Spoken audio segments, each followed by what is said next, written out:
Say you find yourself in ancient Rome and you get invited to a banquet. What do? How do you behave? What are the table manners of an ancient Roman?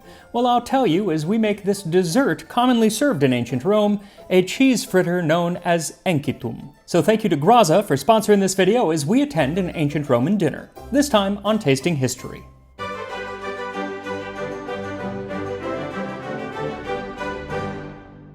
So last week I did a video on how to host a dinner party if you were in ancient Rome. Well, today I'm going to tell you what you would do should you be invited to said party. Now there are lots of do's and don'ts that we'll get to, but the first thing to know is that other than soup, most of the eating will be done with your hands. And so I wanted to find a recipe that could be eaten with your hands. And so I found this recipe from Cato the Elder for encitum. Make encitum the same way as globi, except that you use a vessel with a hole in the bottom which you can stream through into hot fat, and shape it like the spira, coiling and turning it with 2 sticks. Spread and color with honey while still warm. Serve with honey or with mursum. Now since these are fried in oil, they're going to be too hot to eat with your hands right out of the pan, so you'll have to wait to let them cool, unless you are like a certain dinner guest described by the author Athenaeus. I remember a glutton so shameless that at the baths he used to hold his hand in boiling water and gargled hot water so that he became immune to heat. Consequently, he was the only one who ate anything when the food came at dinner because everyone else had to wait for the food to cool off. That, dear viewer, is not good manners in ancient Rome or today. Now, this recipe for encitum is sort of a combination of 2 dishes that I've actually made before. The first is jalebi, which is an Indian version of a sweet that can be found all over the Middle East and the Mediterranean. And the other is globi. Cato says that the dough is made the same way as globi, and that's something that I made when I first started the channel and is still one of the more popular recipes in the Tasting History cookbook. And that recipe says that the dough or batter is made of soft cheese and spelt flour, so that is what you will need for this recipe. 2 cups or 480 grams of ricotta cheese and 2/3 cup or 80 grams of spelt flour, though you can actually use any whole wheat flour that you want. Then a 1/4 cup or 85 grams of honey, some optional white poppy seeds, a popular topping for any honey-covered dessert at the time, and about 1 liter of fat for frying.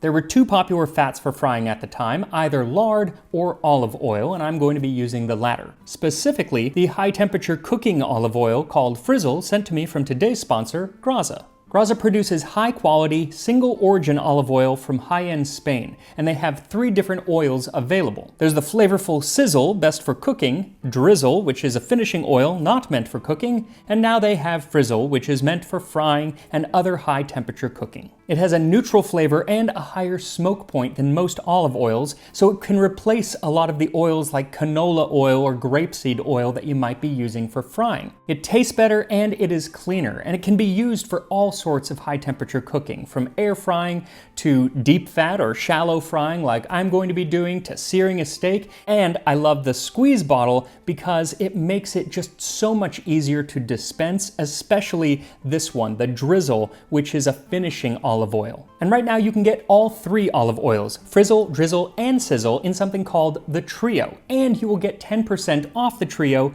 when you order using my link in the description or click this QR code and use my code MAX10. And now, before we get frying, we need to actually make our batter. So start by sifting the flour into a large bowl and then add in the cheese and mix. And you want to mix it thoroughly until you have a nice, smooth, homogeneous batter. And the consistency is going to vary depending on the cheese and the flour that you use, but I found that you want the texture of like toothpaste. There is probably a better culinary description that I could use, a comparison, but I'm sticking with toothpaste. Then the recipe says that the batter should be pushed through the hole in the bottom of a cup or a bowl. If you don't have that, then a piping bag is actually going to work best, and that's what I used. So fill a piping bag with the batter, and then it is time to fry. So heat a pan with either lard or olive oil until it reaches between 325 and 350 degrees Fahrenheit. Then through about a 1/4 inch hole in the bottom of the bag, pipe a spiral of dough. This is what the author, Cato the Elder, calls the spira. Let it fry for about a minute on that first side, and if it seems to be stuck onto the bottom of the pan, just gently release it after about 30 seconds into frying. Any sooner and it won't be firm enough and it'll fall apart, but if you wait too long, it will burn. After about a minute of frying, carefully flip it over and continue to fry on the other side. You're looking for a nice golden brown color. And really the hardest part is just keeping an eye on the temperature to make sure it stays in that 325 to 350 range. Once the enquitum is fully fried, transfer it to a rack to drain over some paper towel, and repeat the process until you have used up all the batter. This should make between 12 and 15 depending on the size. Now these would have likely been served near the end of an ancient Roman banquet, but before you get there, I think that we need to start at the very beginning. It's a very good place to start. So let me tell you how you're going to score an invitation to an ancient Roman dinner. If you want to be invited to a dinner in ancient Rome, it's important not to seem over-eager, just as today it was seen as unbecoming back then, though at least the poet Martial is honest about his over-eagerness. I angle for your dinner invitations. Oh, the shame of doing it, but I do it. And when he didn't get an invitation, he got rather spiteful, and he wrote about it in verse. Because you're always giving splendid dinners and never ask me, I've planned my revenge. I'm so offended by now that if you beg me, please come to my house on bended knees, what will I do to you? I'll show up. Definitely a bit eager. Though, if you are one of those people who has to angle for a dinner invitation, and we've all been there, then one of the best places to do it is actually at the baths, because it was at the baths that most of the wealthy Romans spent the hours leading up to dinner. So there you're more likely to get one of those last-minute invitations to dine, even if you have to wear the host down like Monogenes did. Whether you are in the hot room or anywhere else in the baths, there is no escape from Monogenes, although you may try with all your might. When you pick up your towel, which is dirtier than a child's crib, he will declare it whiter than snow. While you are combing your thin hair, he will say you are styling the locks of Achilles. He will praise everything, admire everything about you, until finally, after enduring 1,000 tedious ploys, you say, "Come and have dinner with me."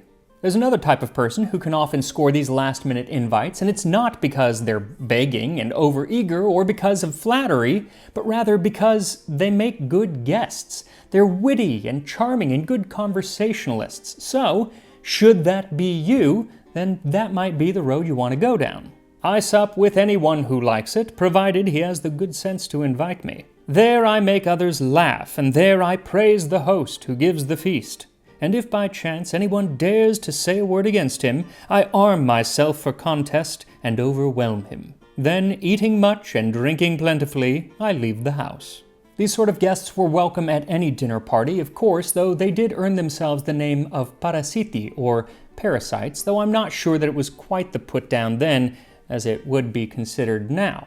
And a lot of people had these parasites accompany them to dinner to kind of prop up their ego. But you have to be careful, because even as a parasite, you can go overboard, as was the case with the parasite of Dionysius, who, upon seeing Dionysius laughing in company with some friends, laughed too, even though he was some distance away from them. When Dionysius asked why he laughed when he could not overhear what they said, he replied, "I put my trust in you that whatever was said was funny."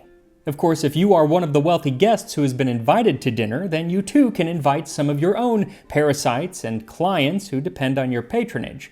Though to be a good guest, you should keep it to a sensible 1 or 2. Plutarch tells of one dinner where a guest named Philippus showed up with so many guests that the host was embarrassed for lack of food. Philippus's faux pas put himself into a bit of a quandary, because it's rude to embarrass your host, but it's also rude to uninvite guests who have already shown up to dinner. So instead, he just told his guests to not eat very much until everyone else had eaten, and then they can eat. Now, provided you are invited to dinner, it is rude to show up too early. Martial actually complains of a friend who showed up at the 5th hour. That is the 5th hour after sunrise, which is like 11 a.m. for dinner. Your servant has not even announced the 5th hour, and yet you have already arrived as my dinner guest, Caecilianus. My kitchen is still closed and chilly since the stove is without a fire. Better you should have come at dawn. Why wait until the 5th hour? If you want breakfast, Caecilianus, you've come too late. Of course, just as rude is to RSVP that you are going and then not attend. I hate that. and Pliny the Elder actually jokingly wrote to a friend who did this. "What a fellow you are! You promised to come to dinner and then failed to turn up. You must pay the money I am out of pocket to the last sestertii, and you will find the sum is no small one." But let's assume that you have the common decency to arrive and to do so on time. What are you going to wear to dinner? Well, it kind of depends on when in Roman history you're at and what kind of dinner it is. If it is a very formal banquet, you are going to wear a toga cenatoris. This was an expensive toga made of thin white wool of the highest quality, fine dining dinnerware during the Republic, though during the Empire, the colored toga became far more popular for meals. For to quote Albert from The Birdcage, one does want a hint of color. Now, if your dinner is not overly formal and just kind of a nice gathering of friends, then you'll probably just wear a synthesis or a cenatoria, which is basically a dinner suit. It's better than a tunic, but not nearly as nice as a toga. What you will not wear to dinner is a sword or any kind of weapon. Since the beginning of the Republic, wearing weapons or bringing weapons to dinner was seen as very ill-mannered indeed. And eventually, this also applied to metal of any kind, even jewelry. Even their rings would come off before eating. Pliny the Elder said that when we are at table, it is the universal practice we see to take the ring from off the finger. This comes to us from old religious observances. Though other writers describe people simply taking the rings off of their right hand, which is the hand that they would be eating with, and moving them to their left hand. So it probably varied at different times, but still, best not to bring a ring. And since you will be eating with your hands, it is very important that they are clean. But you don't need to worry about washing them before you arrive.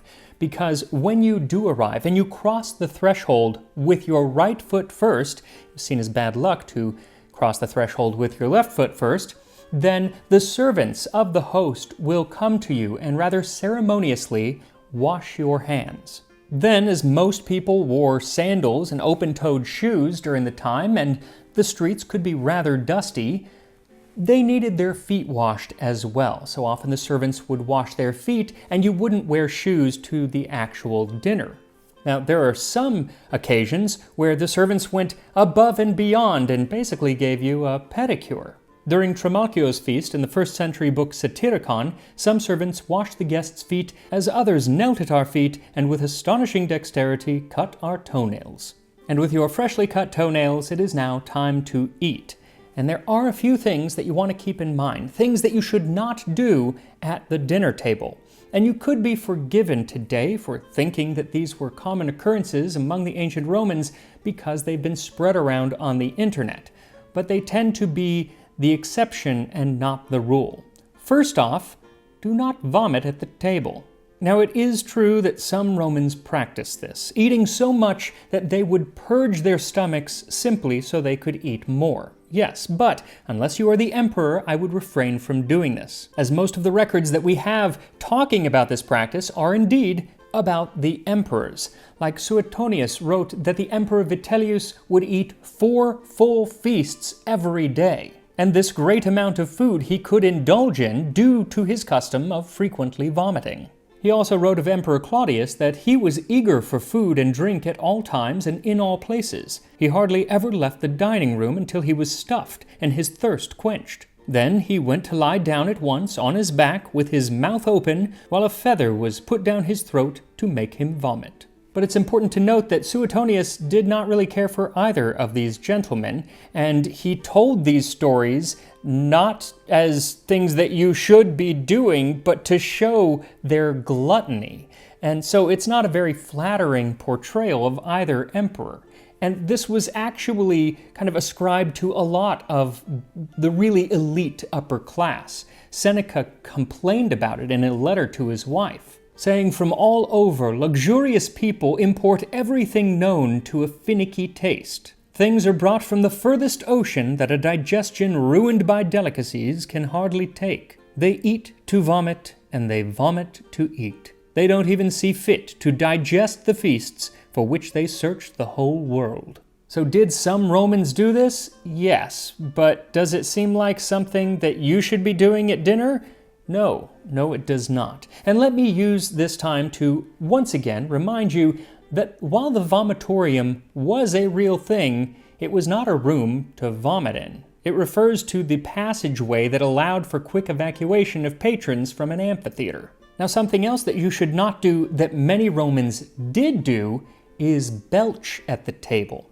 This too was ascribed to Emperor Vitellius when he once had dinner amongst the common people at an inn. He met with the travelers and asked them if they had got their breakfasts, and let them see by belching that he had eaten his. The passage suggests that among the common people this was a practice that was permitted, but the fact that it is called out by Suetonius infers that it was not permitted in polite society. And since you are at a dinner party, you are among polite society. Though, should you have the overwhelming urge to expel gas from your body at dinner, at least the Emperor Claudius thinks that that was preferable to holding it in to the detriment of your own health. It was once written that he considered passing an edict making it acceptable to break wind, quietly or even loudly, at the dinner table, after he heard of a man who was so polite that he endangered his health by holding it in.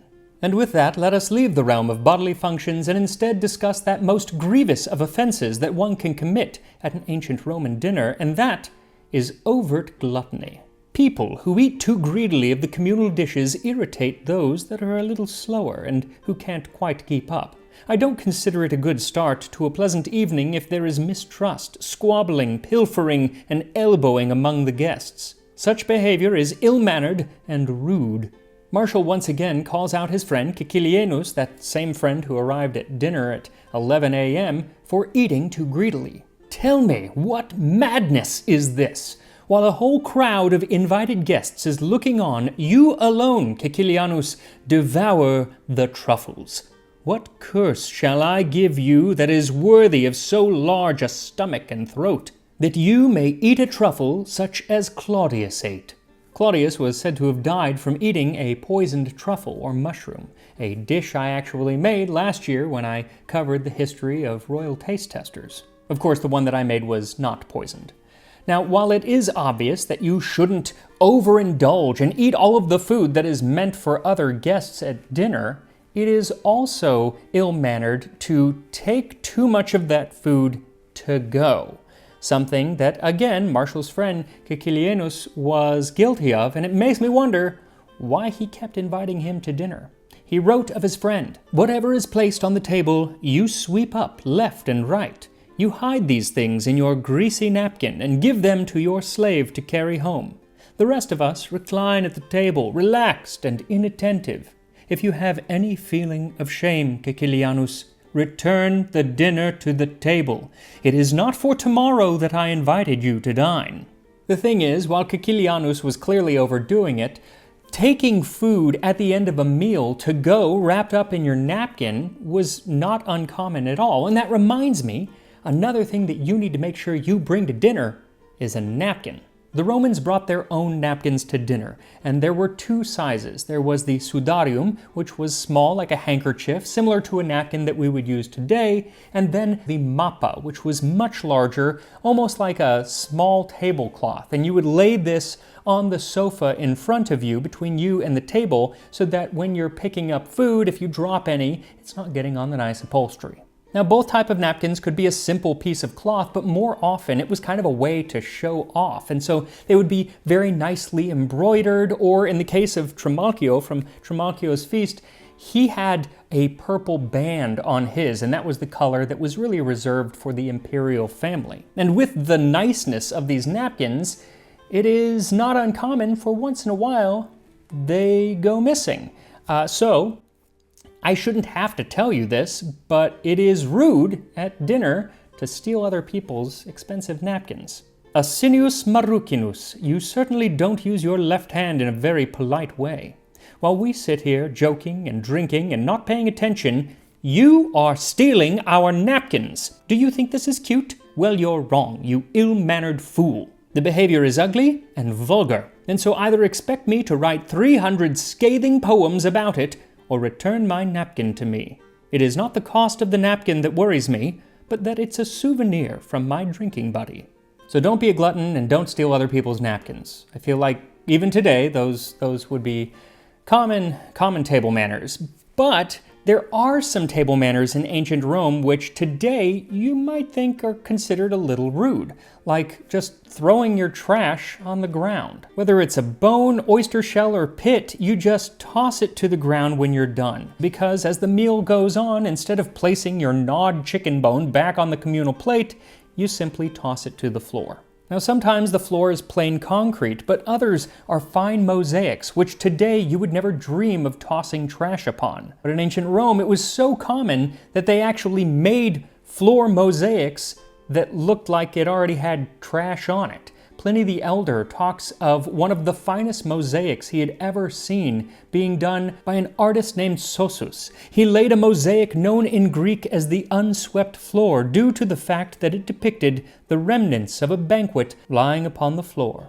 Another bit of etiquette in ancient Rome that you might find rather baffling is pouring water on the ground underneath the table, and Pliny the Elder explains why this is. He says, if when eating we happen to make mention of a fire that has happened, we avert the inauspicious omen by pouring water beneath the table. Now, some table manners might only apply at some people's houses, so keep an eye out to see if there are any house rules written upon the walls. In Pompeii, there was a homeowner who decided to write on the walls of his dining room that guests should keep your lascivious looks and bedroom eyes away from another man's wife. Maintain a semblance of decency on your face. Be sociable and put aside, if you can, annoying quarrels. If you can't, go back to your own home. Perfectly acceptable house rules, I should say, and I'm really, frankly, appreciative that he wrote them down so we can know what to expect, because I bet there are lots of little pieces of ancient Roman etiquette that were never written down, so we don't even know that they exist. So you, being in ancient Rome at a dinner, might see some things that are a little bit odd. And if that happens, then you should just take a page out of the Satyricon, when Petronius wrote that I cursed my own stupidity and quickly shut up to avoid others noticing that I am not accustomed to dining in distinguished company. And just keep in mind that while table manners are important, what's really important is that you are there, enjoying everyone's company and engaging in conversation. We invite one another to dinner not merely to eat and drink, but to eat and drink together. Sadly, I am alone in my kitchen right now, so I will be eating all by my lonesome these ancient Roman fritters. So once all of your encitum are fried, drizzle a bit of honey over the top, and it helps if the honey is slightly warmed. Then you can sprinkle some white poppy seeds as well, or just go straight to eating. And here we are, encitum, to be served at an ancient Roman dinner. Now he says that these could be drink with like a honey drink or mulsum. Honey drink probably being like a mead, or mulsum, which is honey and wine that's mixed together. But I don't have those on me, so I'm just gonna have them as is. It's kind of falling apart. It doesn't hold together super well, but here we go. That's really good.